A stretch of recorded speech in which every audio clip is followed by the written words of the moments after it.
para a última palestra, então, dessa manhã, com o tema Agricultura Biodinâmica, Técnicas na Produção Orgânica. Convido aqui à frente a engenheira agrônoma Simone Richter, formada pela UFRGS com especialização em Agricultura Biológico-Dinâmica pela Uniub, extensionista do IDR Paraná há 35 anos, atualmente lotada na Estação de Pesquisas em Agroecologia, CPRA, em Pinhais. Com vocês, então, Simone.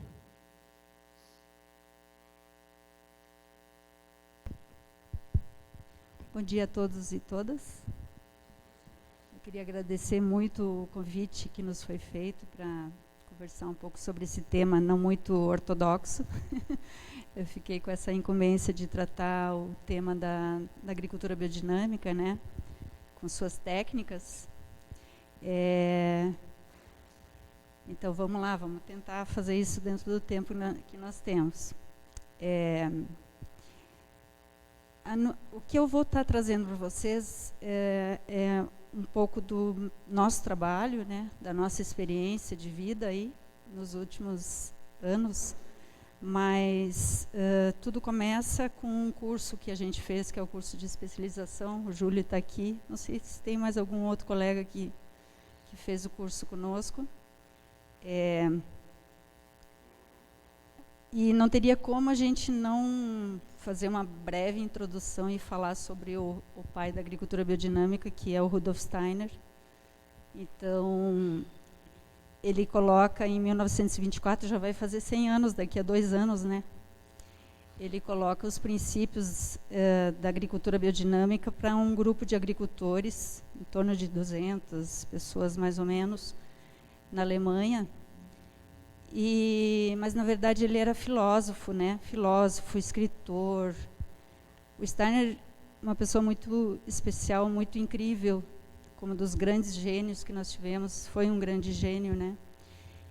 E ele traz esses aportes para a agricultura em função de uma demanda que os próprios agricultores fizeram para ele. Já se questionavam, na época, sobre o modelo de agricultura praticado na Alemanha, na Europa, de uma forma geral, e que eles percebiam que esse modelo estava trazendo consequências bem sérias para a produção de alimentos, para a produção de sementes, para a durabilidade dos alimentos. Então, eles percebiam que tinha algum tipo de fatores que interferiam na qualidade desses alimentos, das sementes, e assim por diante, né? Nos próprios solos também. Então, já naquela época, ele vamos dizer assim, estimulado a falar sobre agricultura orgânica. Na época não se usava esse termo ainda, né? Mas ele coloca os princípios, então, de uma nova agricultura que ele chamou, que depois, mais tarde, foi chamada de agricultura biodinâmica. E esses conhecimentos que ele traz baseados na antroposofia, que foi uma ciência que ele mesmo cria ao longo da sua vida, né?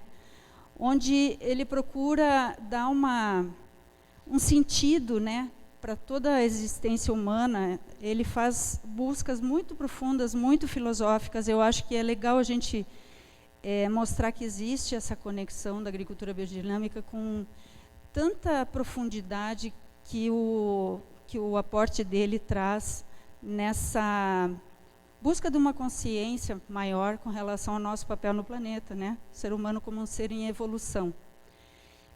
E não é simples a gente falar sobre isso em tão pouco tempo, né, pessoal? Então, assim, o que o Steiner procura, então, é trazer embasamentos filosóficos para uma nova agricultura. Então, ele já se preocupava na época com alimentação baseada em solos pobres, né, pobres de vitalidade. Ele era um grande vitalista, assim como o Hahnemann, da homeopatia, também foi um grande vitalista, né? Ele enxerga os processos como sendo processos vitais, né? Então, ele dizia que o solo tinha que ser vivificado, porque eles estavam morrendo, né? E essa corrente de vitalidade, de energia vital, vamos dizer assim, ela começa no solo e depois vai passando pelas plantas, pelos animais e culmina com o ser humano, né?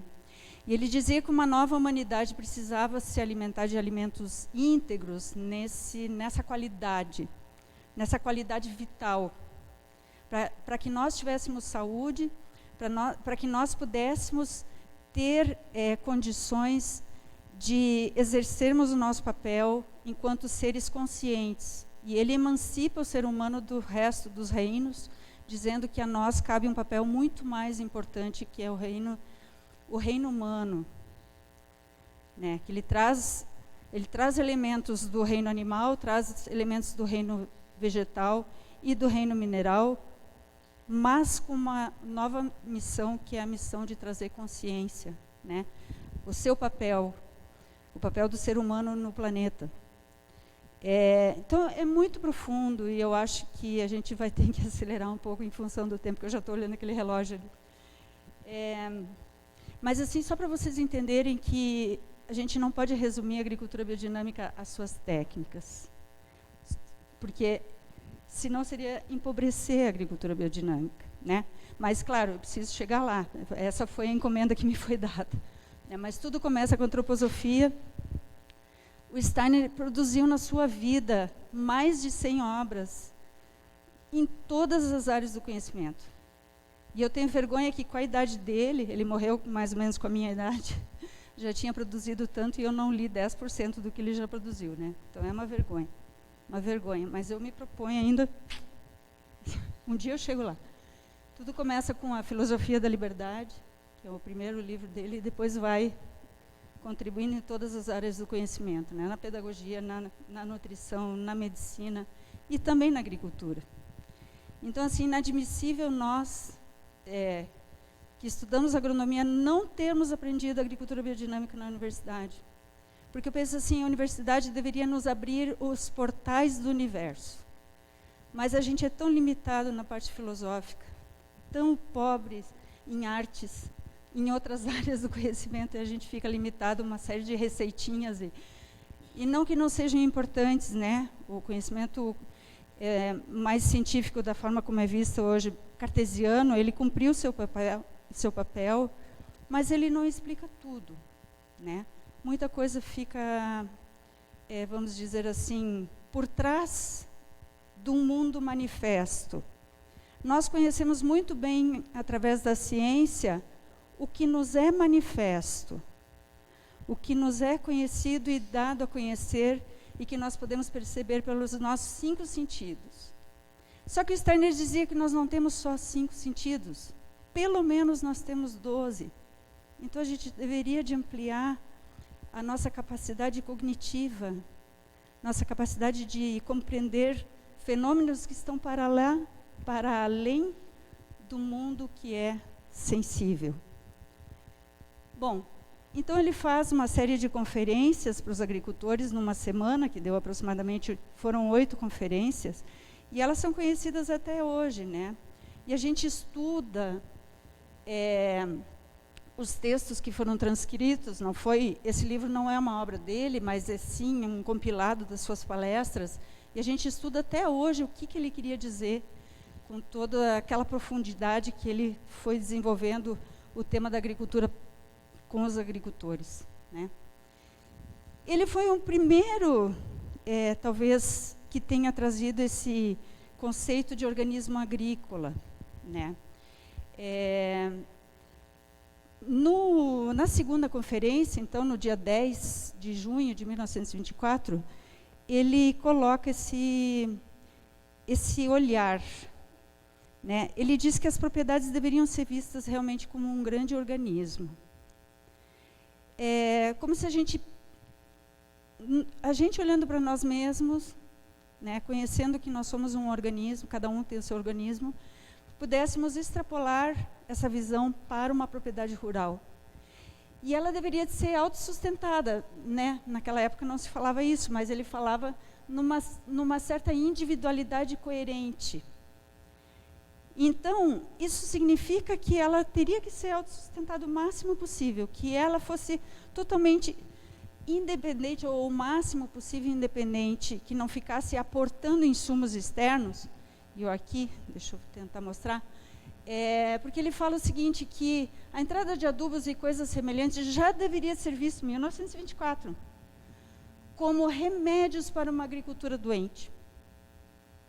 Então, que a gente deveria de produzir tudo o que fosse possível para a própria propriedade, inclusive animais, né?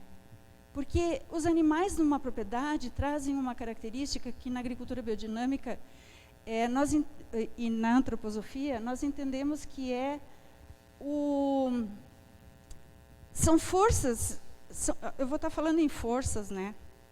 Muito menos do que matérias, forças anímicas, que são uma certa astralidade. Então, uma propriedade precisa ter dentro do seu território, do seu espaço, a presença dos animais, trazendo o que o Steiner chamava de corpo anímico, que é o corpo dos sentimentos.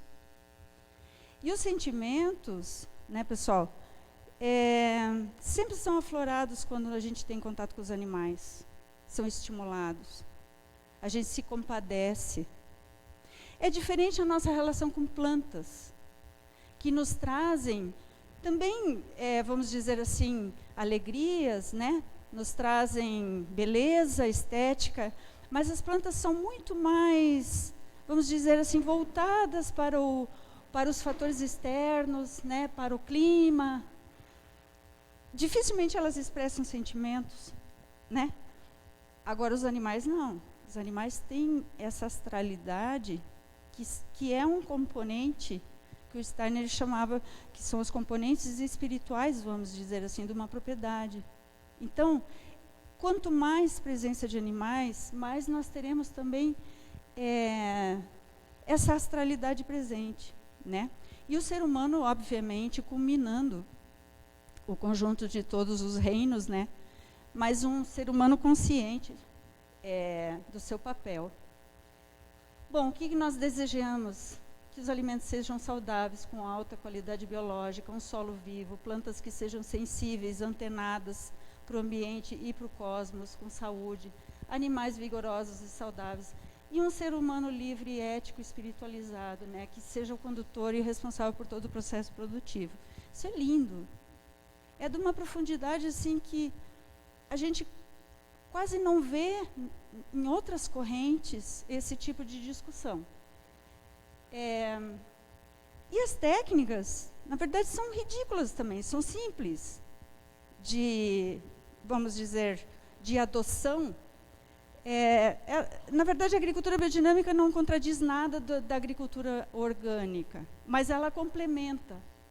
Ela complementa, então, com o uso de preparados que são, eu vou mostrar para vocês, que são feitos com plantas e animais.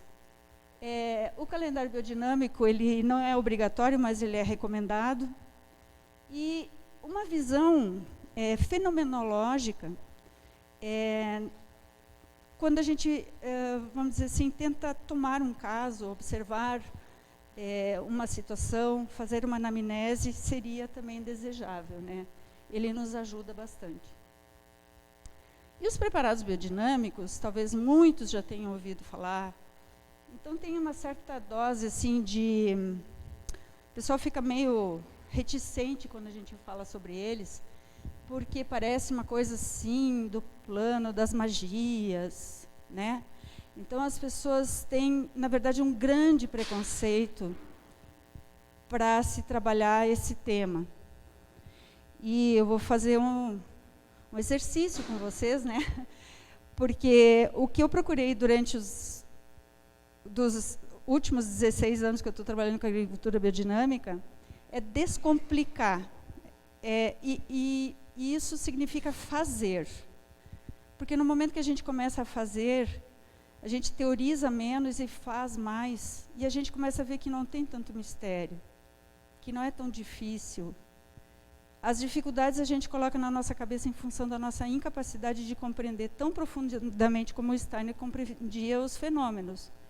Mas a gente fazendo, praticando, a gente vê que ela é libertadora, porque são pouquíssimos insumos.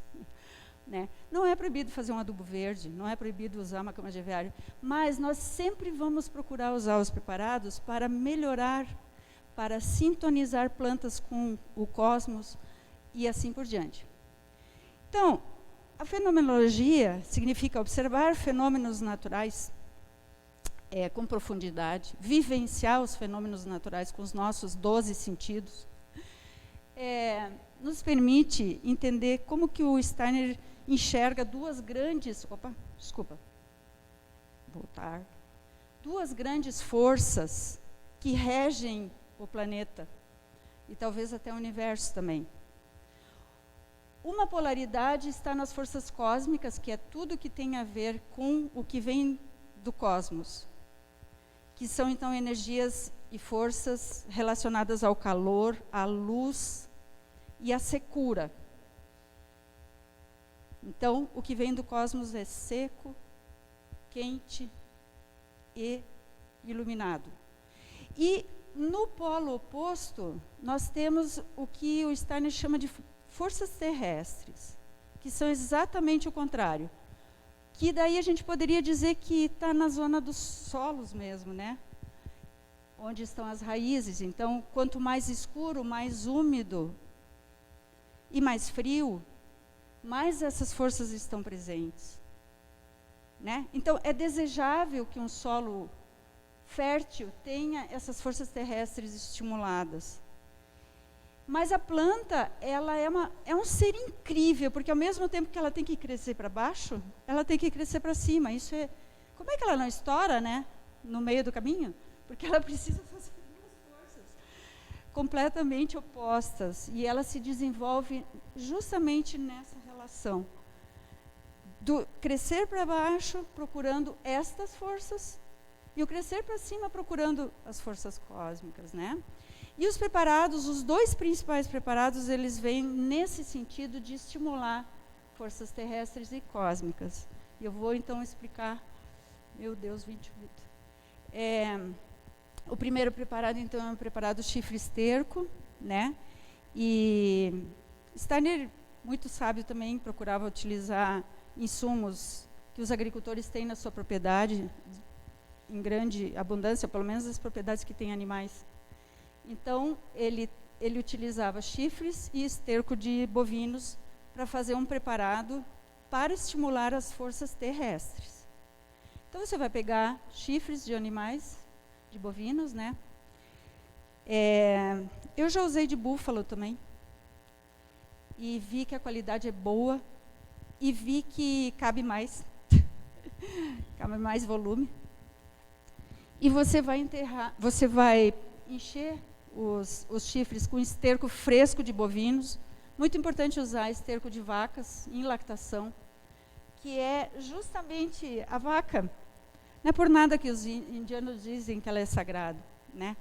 Talvez seja o animal que mais se doa. Portanto, ela retira muito pouco do alimento em termos de vitalidade, porque ela devolve muito através do esterco, né? Vamos comparar, por exemplo, com um carnívoro. Um carnívoro se apropria de tudo que ele se alimenta e ele devolve muito pouco.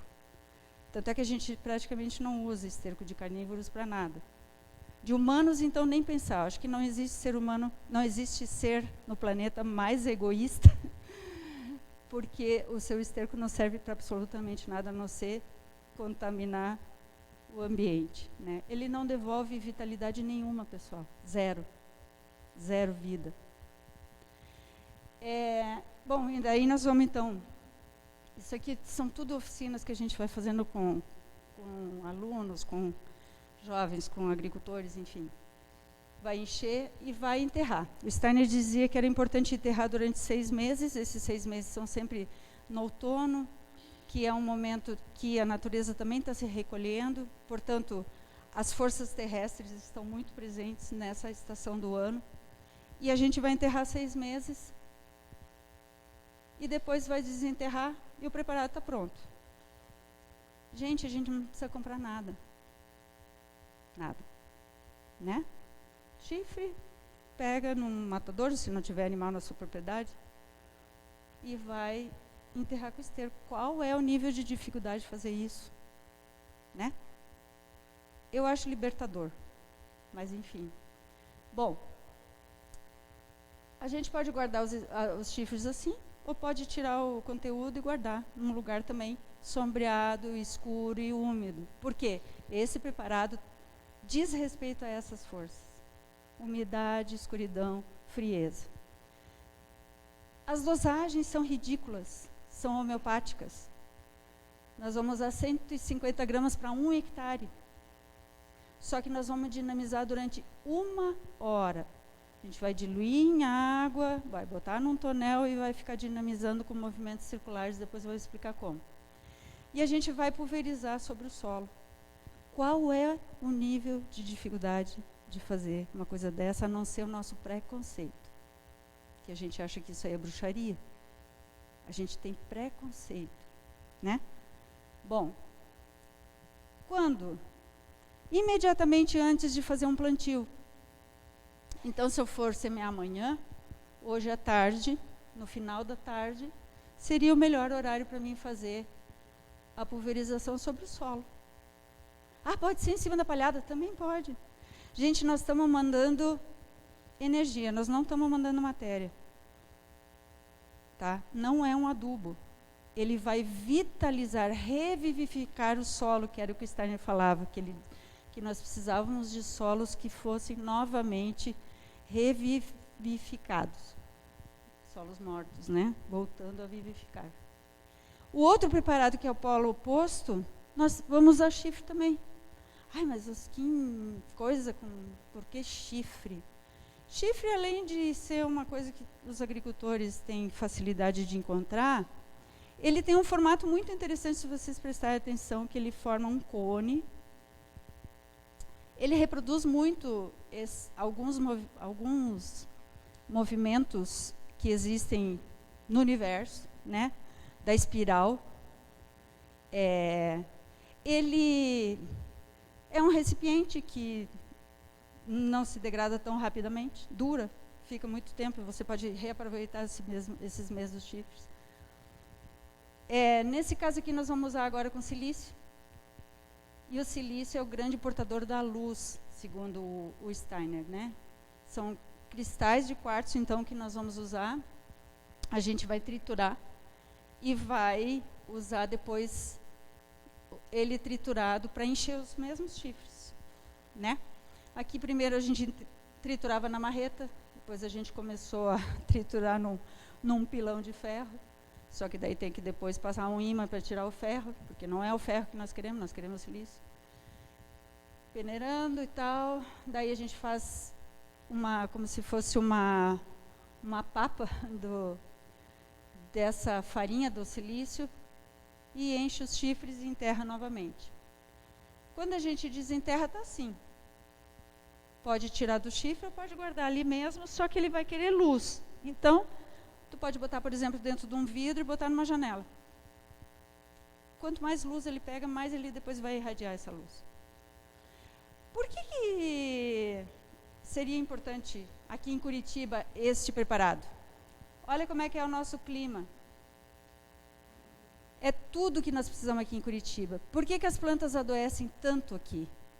Porque está faltando essa força. Aqui nós temos uma condição de mata da araucária, onde as forças terrestres são muito presentes. Então, fungos, bactérias, todas as doenças vegetais nadam de braçada. Enquanto que nós estamos precisando, na verdade, é equilibrar. Opa! Queria voltar ali. Equilibrar as forças existentes, e esse preparado seria um preparado muito mais útil para nós, talvez, do que o próprio preparado 500, porque nossos solos, a não ser que eles estejam muito degradados, né? Mas aqui o que a gente precisa essencialmente é luz, e ele vai trazer essa luz. 1 grama por hectare. É ridículo.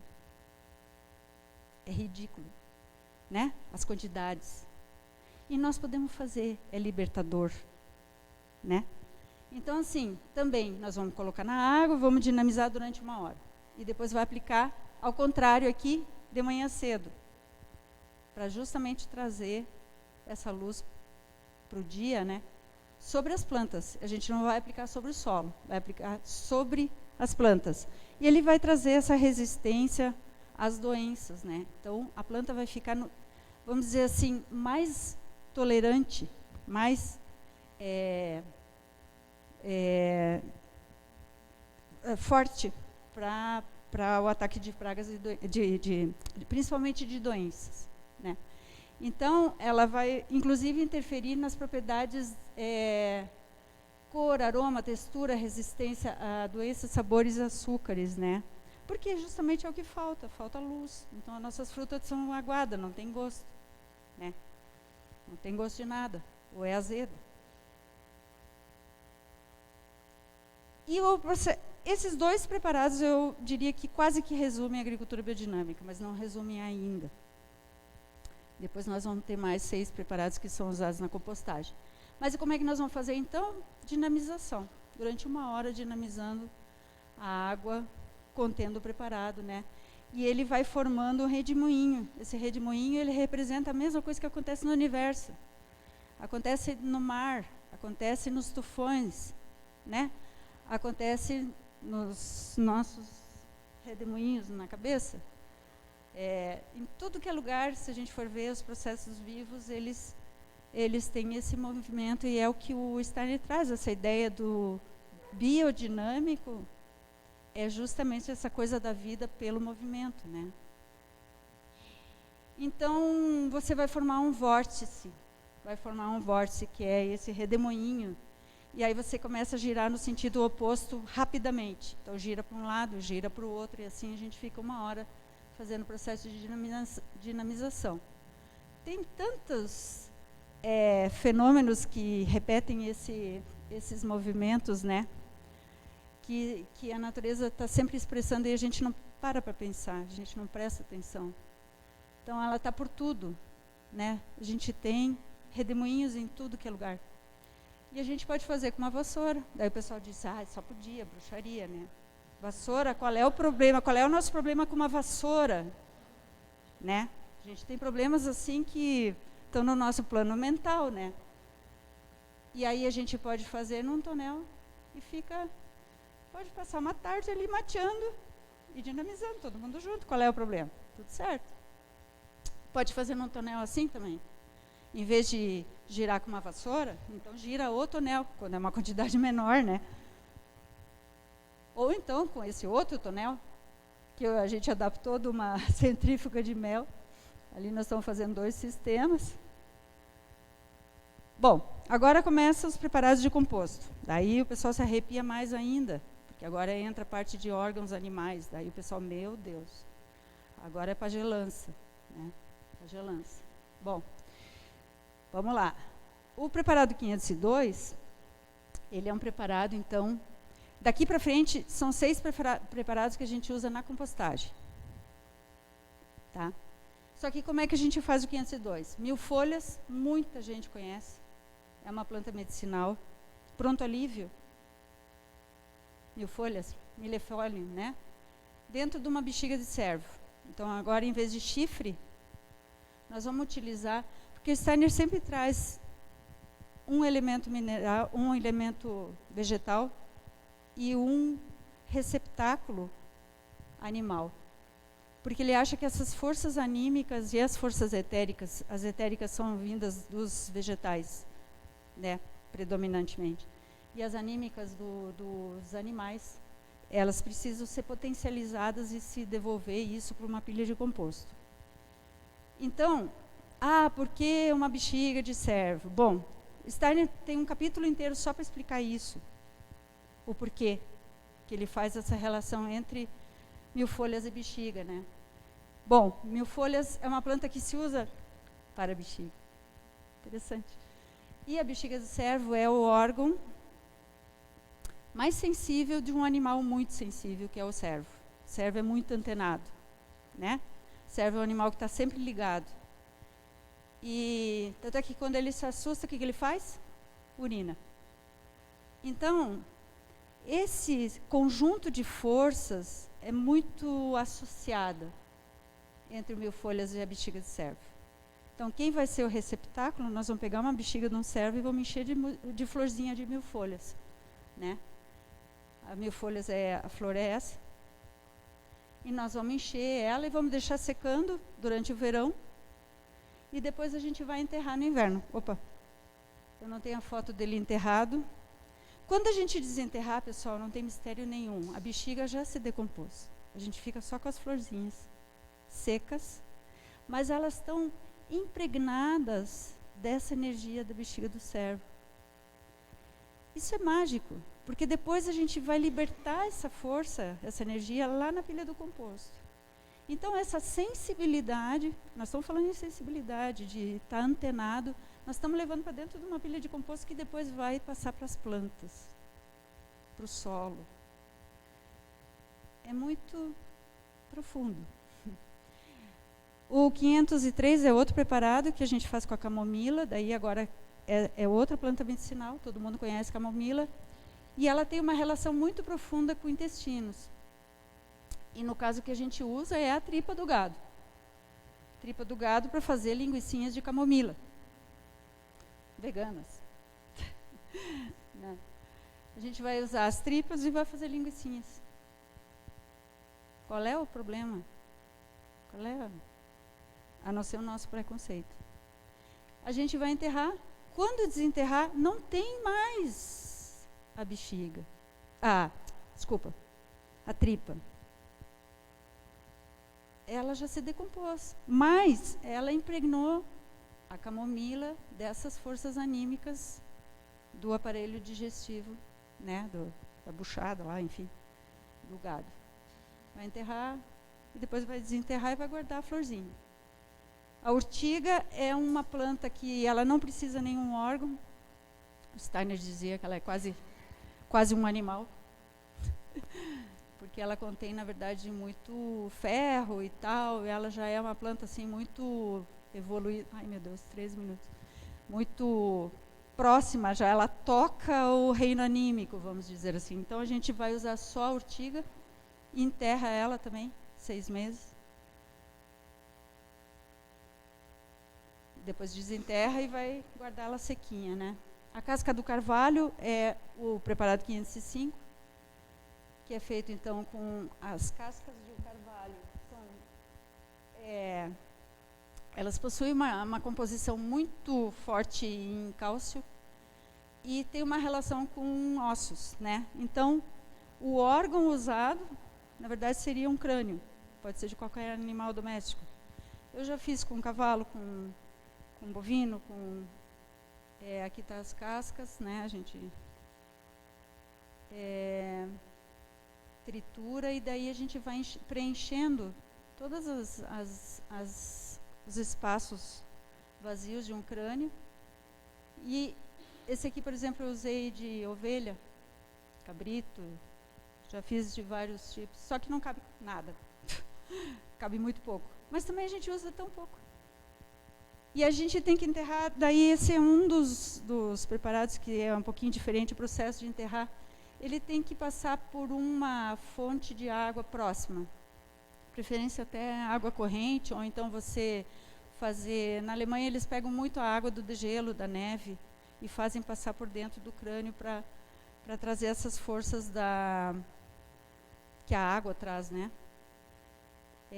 E depois a gente desenterra, ninguém vai fazer mais nada com o crânio, a gente vai ficar só com a casca do carvalho, não se preocupem. Nada de... o 506 ele é um preparado com o dente de leão, que é uma planta bem conhecida, todo mundo conhece as florzinhas amarelas. E a gente coloca o órgão, na verdade, é o mesentério bovino. Os agricultores chamam de véuzinho, que ele é aquela camada de tecido que segura o sistema digestório, né? Ele é quase translúcido, assim, ele é um véu mesmo, né? E a gente vai fazer umas trouxinhas com as florzinhas do dente de leão. A gente corta ele como se ele fosse um tecido mesmo. E aí a gente enrola. E depois enterra também 6 meses. Né? Então, esses preparados eles são enterrados porque eles vão, durante esse tempo, se impregnando dessas forças. E das forças da natureza mesmo também, né? O último preparado é o 507, ele é um preparado apenas com a valeriana. A gente usa... A valeriana é uma planta bem chata da gente cultivar aqui no Brasil.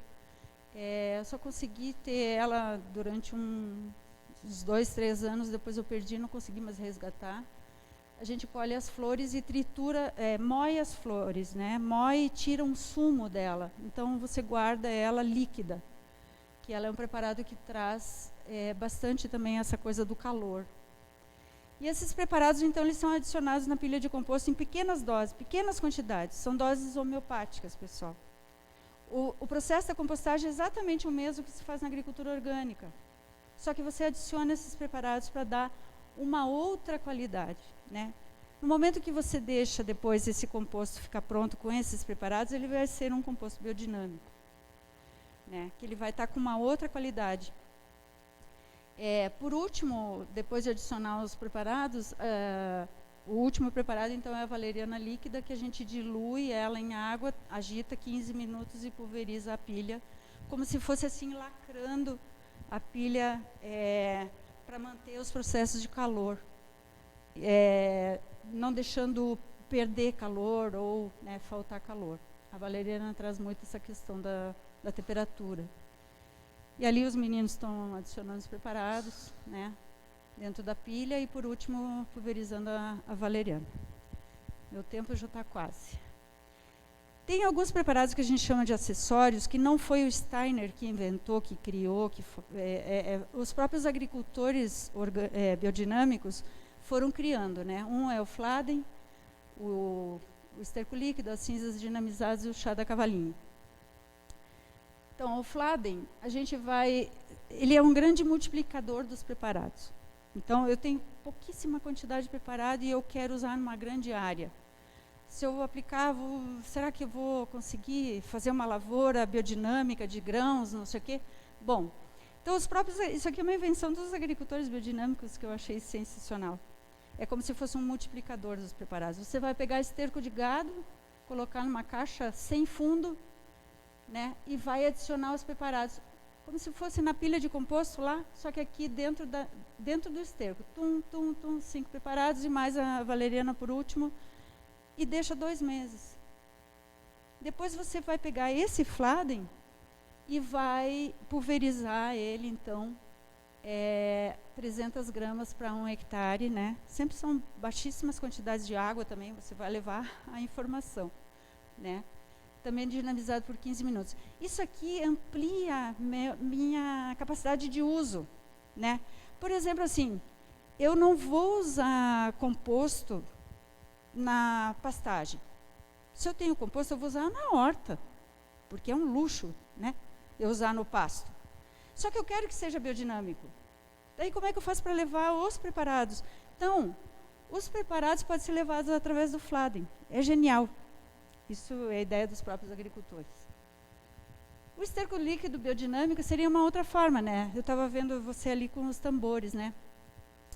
Eu posso fazer um bifertilizante com esterco fermentando, e aí eu coloco uma trouxinha de cada, pode ser com pano mesmo, com um pouquinho de cada preparado dentro, e eu fiz no mesmo dia, com e sem preparado, dá muita diferença no processo em si.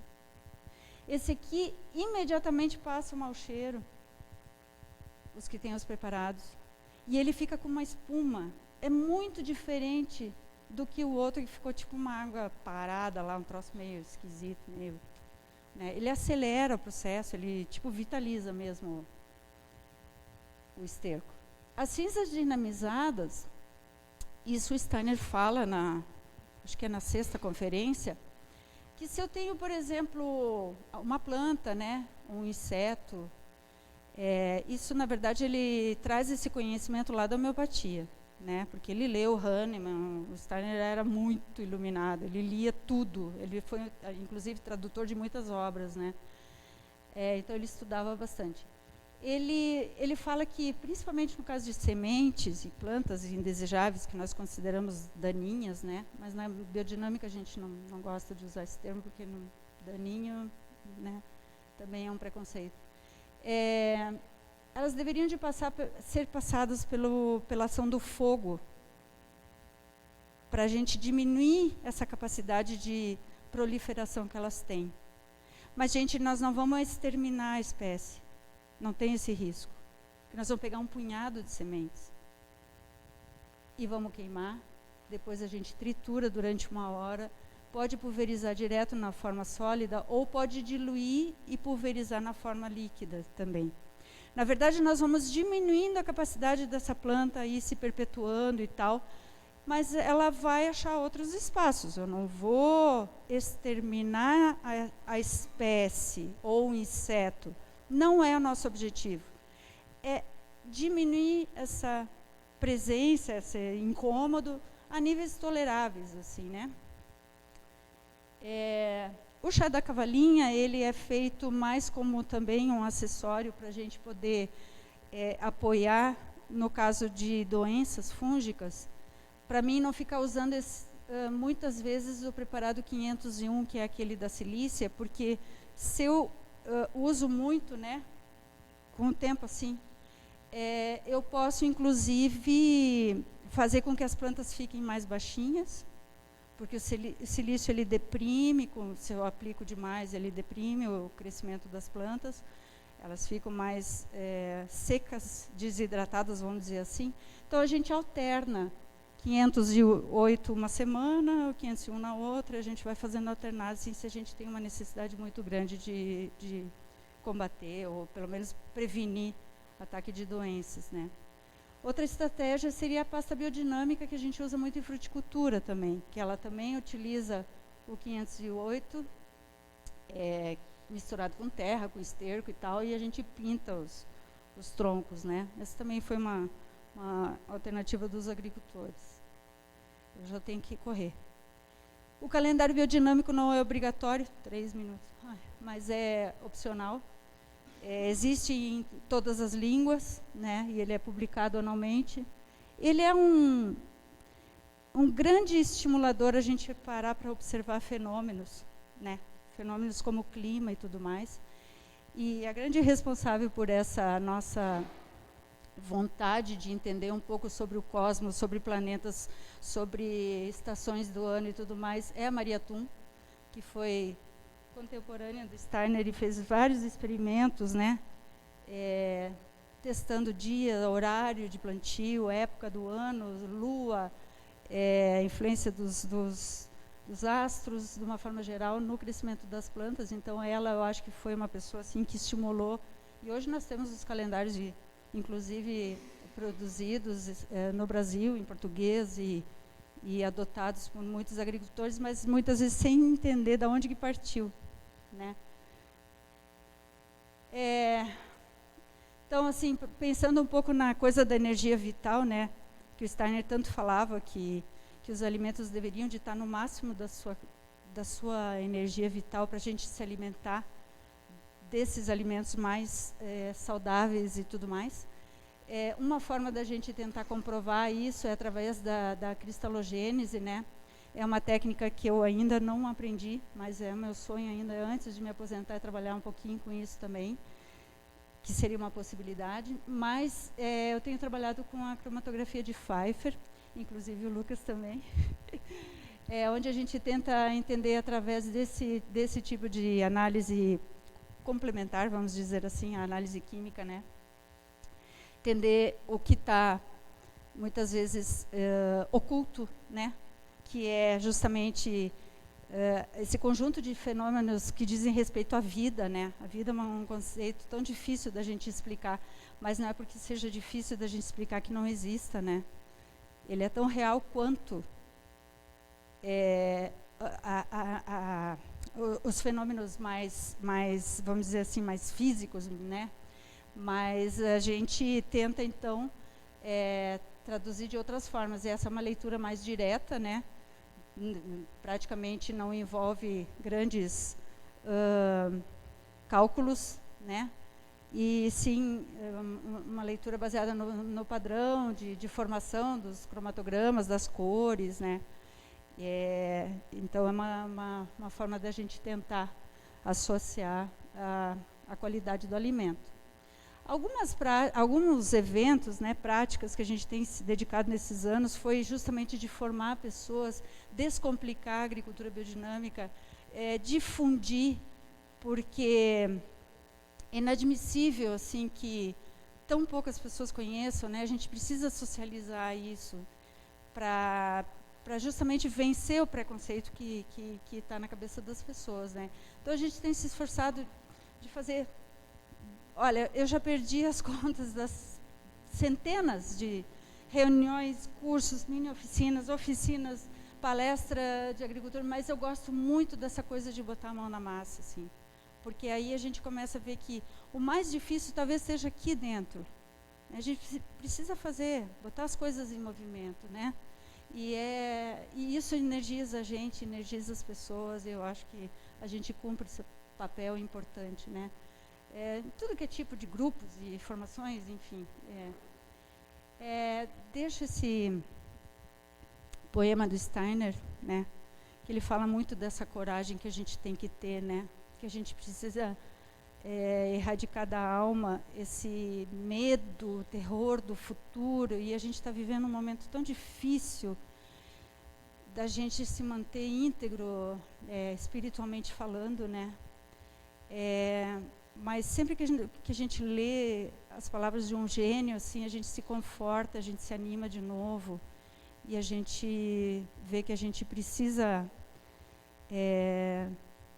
ser participante desses processos da mudança, né, da evolução da humanidade. A gente não pode cruzar os braços e ficar esperando as coisas acontecerem. A gente tem que estar em movimento. Biodinâmica é isso, é estar em movimento. Mas em movimento para um crescimento, em busca de uma sociedade, de um ser humano mais elevado, espiritualmente falando. Não com a barriga mais cheia, só, nem com o bolso cheio, mas que a gente seja superior do ponto de vista ético, humano, né? Que a gente seja mais justo, mais solidário. E é isso que o Steiner procurava dizer, que a agricultura tinha um papel muito mais importante do que só encher a barriga das pessoas, né? A gente precisa, na verdade, formar novos corações, novas mentes, para podermos ter espíritos mais elevados na Terra, né? Então, é de uma grandiosidade, gente, que não pode se restringir só ao uso dos preparados. E eu queria fazer um agradecimento muito especial ao Lauro, que eu sempre vou me emocionar, porque foi ele que me jogou na fogueira. Eu fiz o curso de agricultura biodinâmica, fiquei com aquele monte de teoria na cabeça, porque é complexa. Mas um dia o Lauro chegou no escritório de matéria e falou: Simone, eu quero trabalhar com agricultura biodinâmica. E eu e o Lauro começamos a trabalhar com agricultura biodinâmica na propriedade dele. Depois eu vim para o CPRA e eu prometi para mim mesmo que a gente ia dar a continuidade que a gente começou lá na propriedade dele. Então, assim, às vezes falta um agricultor chegar na tua propriedade, no escritório, e te dizer, vamos, e tu te agarrar e ir. Porque a gente acumula conhecimento e quer mais conhecimento, mas a gente precisa fazer. E o Lauro me fez fazer. Então, eu sou eternamente grata ao Lauro, porque foi ele que me deu asas para fazer o que eu consegui fazer até hoje. Então, meu agradecimento a ele, meu agradecimento à Emater, porque pagou o curso para mim fazer, meu agradecimento ao CPRA, porque me permitiu praticar, meu agradecimento por vocês terem me convidado a estar aqui. É isso.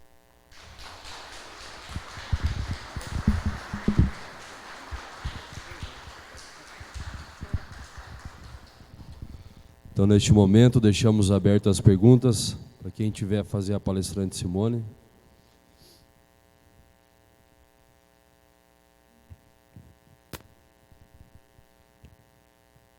Bom dia, doutora. Aqui é Ronaldo Antunes, de Londrina. Somente a minha dúvida das propriedades que você já conheceu e de todos os cursos que você já deu, um estudo de caso, qual seria a maior escala, a maior área que você já viu ser implementada a agricultura biodinâmica na prática, numa propriedade funcional, assim? Como que é o teu nome? Ronaldo. A gente trabalha mais com agricultores familiares pequenos, assim. Mas tem o Luciano, que trabalha em A propriedade dele é em Antônio Olinto, é uma fazenda bem grande lá. E ele faz parte do nosso grupo, nós temos um grupo de estudos também, né? Ele tem se esforçado por produzir grãos biodinâmicos, então ele tem trabalhado numa escala já bem mais avançada. Então tudo que eu estou fazendo aqui no manual, pulverizador costal lá, ele faz tudo tudo mecanizado, tudo em larga escala. Eu não saberia te dizer assim, mas passa de 300, 400, 500 hectares de grãos, né? Ele tem especificamente grãos. Ele trabalha com principalmente milho, um pouco de soja também, mas basicamente milho para grãos. Antônio Olinto. A propriedade Luciano Alegrete. Sim. E ele faz parte do nosso grupo. É um grupo de estudos, né? Uma escala um pouco mais comercial. Mas legal, lá no Rio Grande do Sul, que eu fui conhecer, foi a fazenda do João Volkmann, que produz arroz biodinâmico. Vale muito a pena vocês ir conhecer, porque ele é outra pessoa iluminada, assim. Numa escala já bem maior, né, do que a agricultura familiar, embora lá seja tudo familiar também, mas também tudo mecanizado, eles têm todo o beneficiamento de arroz na própria propriedade e tal, então numa escala bem, bem legal também. Sim, sim. Uhum. Vale a pena conhecer a propriedade dele, é lindo. Olá. Olá. Tudo bom? Eu sou nutricionista, na verdade eu sou palestrante da tarde, mas a gente veio mais cedo só para te ver. Ai, meu Deus. Olha que chique. Que honra! Quem tu é? Então, é que a gente trabalha com alimentação escolar, né? Adquire alimentos da agricultura, orgânicos, enfim, e essa linha ainda era desconhecida para nós, né, Maria Clara? E particularmente eu tenho formação em homeopatia, então eu estou encantada, né? Porque a homeopatia a gente dinamiza tudo em frasquinho pequeno, então eu nunca tinha ouvido falar nessa dinamização volumosa, né? Enfim, essa coisa do... Então, realmente, assim, gratidão, porque foi uma apresentação fantástica.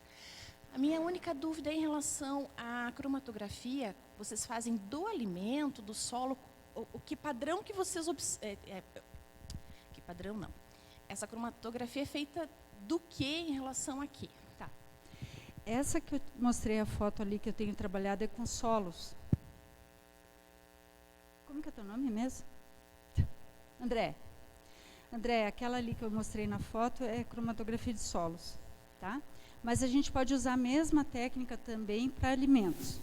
Eu trabalhei só com leite. Teve uma menina que veio lá na fazenda e ela justamente fazia nutrição. Ela era aluna da professora... escapou. A Islândia. E a Islândia já saiu, né, da universidade agora. E ela, quando ela chegou lá, ela viu, ela disse, quero trabalhar com leite. Só que nós não tínhamos ainda a descrição da técnica do leite. Daí a gente começou do zero. A gente pegou a técnica do solo, fomos adaptando para o leite. A gente ficou 1 ano e meio fazendo o TCC dela com o leite.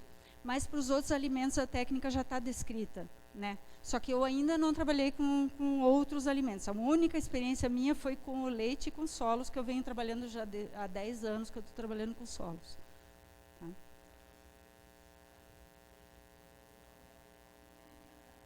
Uhum.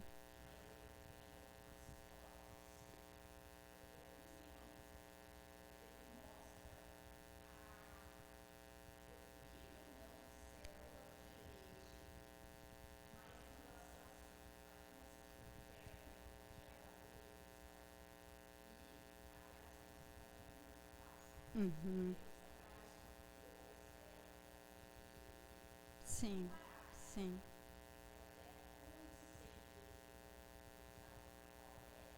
Uhum. Sim. É que o que o Steiner pretendia. O Steiner ele pretendia, através dessa técnica, mostrar esses padrões que nós desejamos num alimento íntegro, né? Que ele tenha essa irradiação dessa vitalidade, porque nós somos todos consumidores, nós consumidores de vida, não só de nutriente. Então seria muito pobre a gente dizer que a gente é consumidor de cálcio, fósforo, magnésio, potássio, não sei o quê. Não é só isso. É uma corrente de energia, né, vital que vai passando por todos os reinos, né? E a gente, quando se alimenta de um alimento integral, ele vai trazendo essa vitalidade, né? E era o que o Steiner tinha demandado para o Pfeiffer, que o Pfeiffer, na verdade, era da área da saúde, já trabalhava com a cromatografia de sangue em humanos, e ele conseguia detectar, através da cromatografia, padrões alterados em pacientes que ainda não manifestavam sintoma, mas já tinham doença, porque já dava para ver na cromatografia, né? Então, tuberculosos, né? E aí o Steiner encomenda dele essa ação, assim, de transformar essa técnica para solos, e depois isso aí foi sendo adaptado, então, para alimentos também, né?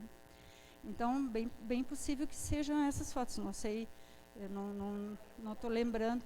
Dá mais uma olhada, porque eu tenho visto muito daquela outra, da cristalografia, que é a disposição dos cristais numa placa, com cloreto de cobre, que ele vai, então, formar padrões mais, vamos dizer assim, estáveis, mais bonitos, mais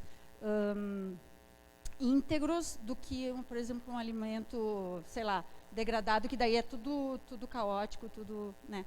Mas aí é outra técnica, mas que no fundo a gente procura justamente comprovar essas coisas que são difíceis de você transformar em números, vida, energia vital. Como que você faz esse tipo de avaliação, né? Então, a gente está sempre procurando achar técnicas que possam estar nos mostrando esses padrões que estão por trás do que é manifesto, que é o que o Steiner dizia, né? O oculto, né? Então, por isso que ele tem tantos livros que se referem à ciência oculta, né? O que está por trás do manifesto, tá bom? Acho que meu tempo está estouradíssimo, né? Mais uma? Bom dia, Ana, tudo bem? Meu nome é Eliane, eu sou Eliane. técnica, eu trabalho com PENAI, desde a graduação, minha pesquisa, dissertação do mestrado, tudo a respeito do PENAI. Fui conhecer a agricultura biodinâmica também, depois da universidade, né? Num curso que a gente teve lá na Itaipu, em Foz, dentro do PTI, Semeando Estrelas, era. E o curso era mais baseado no calendário biodinâmico e as aplicações dele. E como você disse, quando a gente vê na teoria como faz os preparados biodinâmicos, eles são muito difíceis de fazer sozinho, de executar. E a minha pergunta é, como que a gente faz para colocar a mão na massa junto com você? Venha lá. Para aprender. Venha lá, nós vamos desenterrar semana que vem. Porque assim, ó, eu sou de Marechal Cândido Rondon, Oeste. Mais difícil. Então, eu gostaria de participar, sim, porque para os meus agricultores, maioria agricultores familiares, orgânicos, agroecológicos... Vamos marcar. É só a gente se conversar, marcamos e fazemos. As caudas de inseto, vamos a gente fazer já tudo. executa e funciona. Completo, o kit básico, tudo. Quando eu vi vocês mexendo com a vassoura, Sim. Tem um agricultor meu que fala assim, olha, Eliane, eu tô com tal problema aqui, você tem algum feitiço para me recomendar? Porque quando a gente passa essas coisas para ele, a cauda de inseto, tem que ficar mexendo ali, eu sempre uso, fez o funil, você promove o caos, né, pro outro lado. Organiza a molécula e bagunça tudo depois. Então, tipo, e eles ficam olhando pra gente assim, você é meio louca, né? Para recomendar eu pegar e catar inseto ali e macerar, né? Isso não vai funcionar nunca, até eles fazerem a primeira vez. A primeira vez. E aqueles que ainda assim não acreditam, eu vou lá e coleto o inseto e faço para ele e mando ele aplicar. Depois de alguns dias, eles já me ligam, posso fazer com qualquer inseto mesmo? Pode. E funciona. Aí é que tá, se a gente vencer o preconceito, né? A gente precisa dar esse passo. A maioria vai realmente achar que isso aí é loucura. Né? E realmente funciona para grandes áreas, pequenas dosagens. Então, é só a gente ver. Gente, se não funcionasse, em 100 anos já teria desaparecido da face da terra a agricultura biodinâmica. Exatamente. Ela só cresce. Informações hoje, por exemplo, todo mundo acha chique tomar um vinho biodinâmico, né? Nem sabe o que é, mas acha chique. São os melhores vinhos do mundo. São os melhores vinhos do mundo, reconhecidíssimos. Mas ninguém sabe o que é. Né? E hoje então, tá na moda, aí se for ler, vai ficar apavorado, né? Mas vai tomar porque é chique, né? Claro.